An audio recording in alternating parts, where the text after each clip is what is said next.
कहते हैं जब नास मनुज पर छाता है पहले विवेक मर जाता है। कंगाली से परेशान पाकिस्तान और अब बाजवा पहुंचने वाला है अजरबैजान। आखिर बाजवा खुद अजरबैजान के मैदान में क्यों उतरने वाला है और चीनी थिंक टैंक ने ऐसा क्या खुलासा कर दिया है जिसके बाद जिनपिंग भारत के साथ लड़ने की कोशिश नहीं करने वाला है। दूसरी तरफ अब चीन को बांग्लादेश ने दिया झटका। इसके अलावे बहुत कुछ, आइए जानते हैं इन खबरों को विस्तार से। जैसा कि सबको पता है अब कि चीन बिना ठगे चल ही नहीं सकता है, उसके रगों में ठगना बसा हुआ है।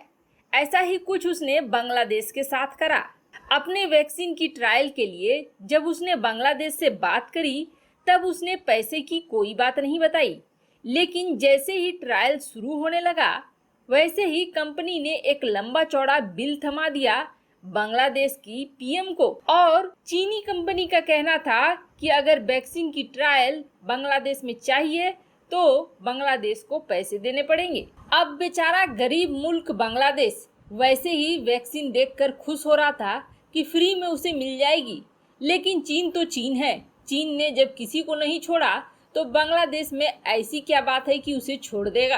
अब बांग्लादेश ने निर्णय लिया है कि वह चीन की कंपनी को पैसे नहीं देने वाला है, चाहे वैक्सीन की ट्रायल ही क्यों न रुक जाए। वैसे बांग्लादेश का यह कदम बुद्धिमानी से भरा है, क्योंकि चीन असल में यह चाहता है कि वैक्सीन के लिए चीन से कर्जा लो और उसकी कर्ज की नीति में फंस जाओ, जैसे कि उसने पाकिस्तान को फंसा कर रखा हुआ है। वैसे इन दिनों अमेरिका भी बांग्लादेश को चीन के पाले में जाने से रोकने के लिए बड़े कदम उठा रहा है और कोशिश कर रहा है कि बांग्लादेश को अपना शिकार न बना पाए चीन। रणनीतिक रूप से बांग्लादेश भारत के लिए बहुत ही महत्वपूर्ण है। ऐसे में बांग्लादेश का चीन के चंगुल में न जाना भारत के लिए हितकारी ही होगा।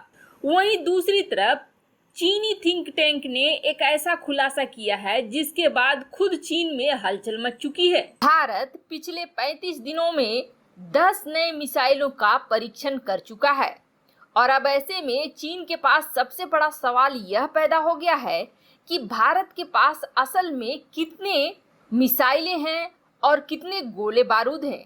अगर लड़ाई होती है तो भारत कितने समय तक चीन का सामना कर पाएगा।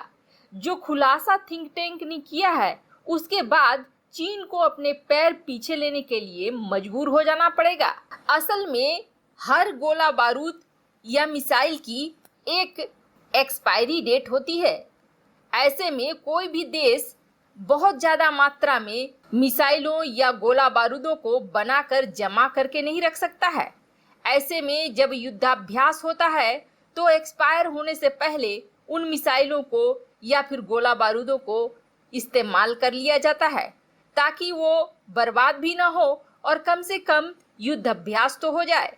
पिछली बार 1962 में जब लड़ाई हुई थी भारत और चीन की, तो सबसे बड़ी समस्या यह खड़ी हो गई थी कि भारत के पास असलों की कमी हो गई थी।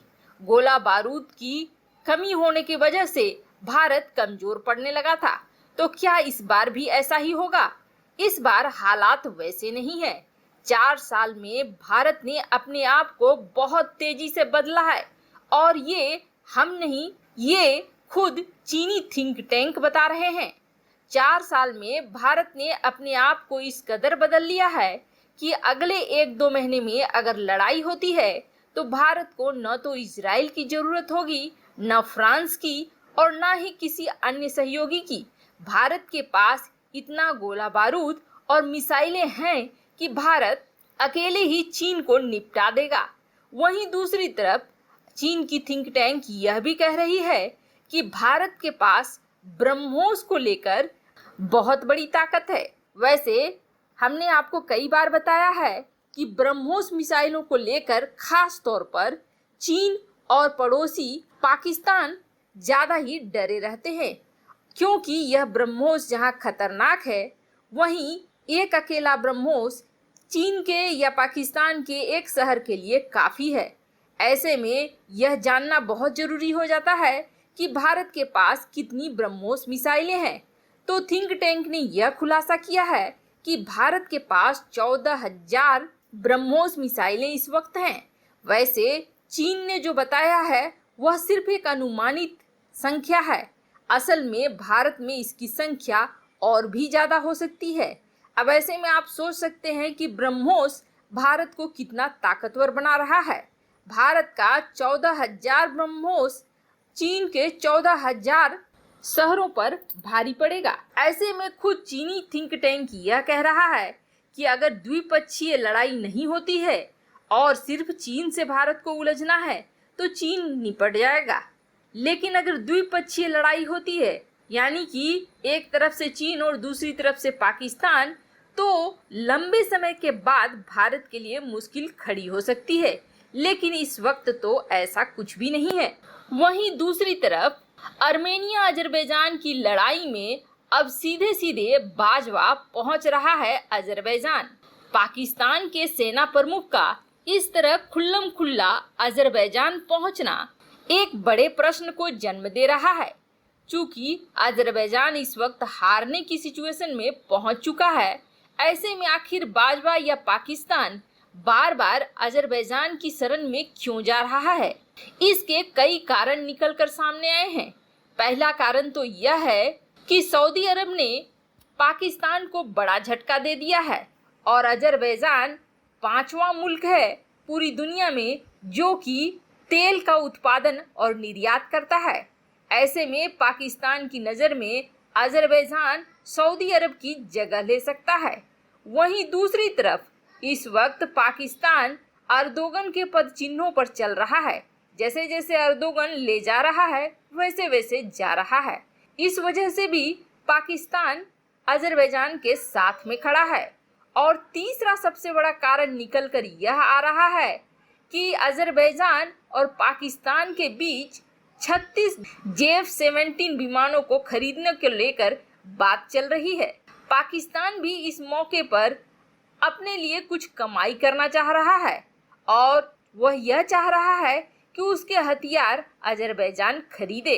कुल मिलाकर कहें तो जहां देखी तवा परात वहां गुजारी सारी रात, यानी कि जहां लाभ वाली चीजें देखी वहां पर पूरी रात जगने को तैयार है पाकिस्तान। लेकिन इसके लिए वह रूस से पंगे ले रहा है।